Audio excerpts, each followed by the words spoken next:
അമൃത ആശുപത്രിയിലേക്ക് പോകുന്നുണ്ട്, അവരെ കാണുന്നുണ്ട്. ഞങ്ങളുടെ ആലപ്പുഴ ജില്ലയിൽപ്പെട്ട പുന്നപ്രയ്ക്കടുത്തുള്ള സ്ഥലത്തെ ഉഷ എന്ന് പറയുന്ന സ്ത്രീക്കാണ് ഇതുണ്ടായത്. നിങ്ങൾ ഓർക്കുന്നുണ്ടാകും, കോഴിക്കോട് ഇതുപോലെ ഒരു സ്ത്രീക്കുണ്ടായത്. കത്രിക വയറ്റിൽ കിടന്നു. അവസാനം മന്ത്രി എന്ന എല്ലാ ഉറപ്പും കൊടുത്തു. ഒരുറപ്പും പാലിച്ചില്ല. ആ പാവപ്പെട്ട സ്ത്രീ കഴിഞ്ഞ ദിവസം തിരുവനന്തപുരത്ത് മന്ത്രിയുടെ വീട്ടുപടിക്ക് സത്യാഗ്രഹമായിരുന്നു. ഞാനവിടെ പോയിരുന്നു. 1 രൂപ കയ്യിലെടുക്കാൻ അവർക്കില്ല. പ്രതിപക്ഷ നേതാവ് 1 ലക്ഷം രൂപ കൊടുത്തു. ഞാൻ എൻ്റെ ഗാന്ധിഗ്രാം ഫണ്ടിൽ നിന്ന് ഇതറിഞ്ഞ് 1 ലക്ഷം രൂപ കൊടുത്തു. സർക്കാർ 5 പൈസ കൊടുത്തില്ല. അവർക്ക് എന്തെല്ലാം വാഗ്ദാനമാണ് കോഴിക്കോട് ചെന്ന് മന്ത്രി നടത്തിയത്? അതേ അവസ്ഥയാണ് ഇവിടെയും ഉള്ളത്. സർക്കാർ ആശുപത്രി കെടുകാര്യസ്ഥതയുടെ പര്യായമായി മാറിയിരിക്കും. പാവപ്പെട്ട ആളുകൾക്ക് മെഡിക്കൽ കോളേജിൽ പോകാൻ പറ്റില്ല, സർക്കാർ ആശുപത്രിയിൽ പോകാൻ പറ്റില്ല. എല്ലാ സിസ്റ്റത്തിന് തകരാറാണെന്നാണ് മന്ത്രി പറയുന്നത്. സിസ്റ്റം നന്നാക്കാനാണല്ലോ ഈ മന്ത്രി ഇവിടെ ഉള്ളത്. സിസ്റ്റം തെറ്റാണെങ്കിൽ, അപകടമാണെങ്കിൽ അത് നന്നാക്കാനല്ലേ മന്ത്രി ഉള്ളത്.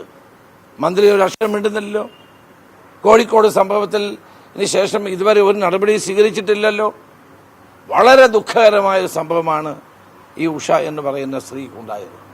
ഒരു ന്യായീകരണവും ഗവൺമെന്റിന്റെ ഭാഗത്തുനിന്നോ സർക്കാരിന്റെ ഭാഗത്തുനിന്നോ ഉണ്ടായാൽ അത് നമുക്ക് സ്വീകാര്യമല്ല. അടിയന്തരമായി അവരുടെ മുഴുവൻ ചെലവ് വഹിക്കണം. ഇവർക്ക് അടിയന്തരമായി എല്ലാവിധത്തിലുള്ള സഹായങ്ങളും ചെയ്തു കൊടുക്കണം. ആരോട് പറയാനാണ്?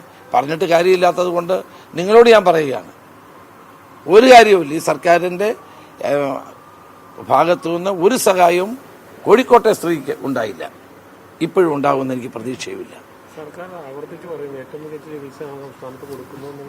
ഇങ്ങനെയുള്ള ശസ്ത്രക്രിയയ്ക്ക് ചെയ്യുന്നതോടെ വയറ്റിനകത്ത് കത്രിക ഇടുന്ന ചികിത്സയാണ് ഇപ്പൊ കേരളത്തിൽ നടന്നുകൊണ്ടിരിക്കുന്നത്. സർക്കാർ ആശുപത്രിയിൽ മെഡിക്കൽ കോളേജിൽ നടന്നു പോകുന്നവൻ മൂക്കിൽ പഞ്ഞി വെച്ച് തിരിച്ചു വരുന്ന കാലമാണിപ്പം.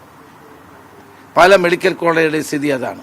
തിരുവനന്തപുരം മെഡിക്കൽ കോളേജിന്റെ അനാസ്ഥയെ പറ്റി പറഞ്ഞ ഡോക്ടർ ഹാരിസിനെ എന്തെല്ലാം പീഡിപ്പിച്ചു ഈ ഗവൺമെന്റ്.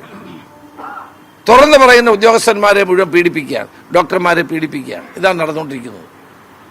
അതുകൊണ്ട് ഈ കാര്യത്തിൽ അടിയന്തരമായ ചികിത്സ അവർക്ക് നൽകണം. അവരുടെ ചികിത്സാ ചെലവ് മുഴുവൻ ഗവൺമെന്റ് വഹിക്കണം. നവകേരള സർവേക്കും ബോർഡ് വെക്കാനും കാശുണ്ടല്ലോ. ഈ പാവപ്പെട്ടവർക്ക് കൊടുക്കാൻ കാശില്ലേ? രാജ്യം മുഴുവൻ മുഖ്യമന്ത്രിയുടെ തല വെച്ചുള്ള ബോർഡല്ലേ, അതിനെവിടുന്ന കാശ്?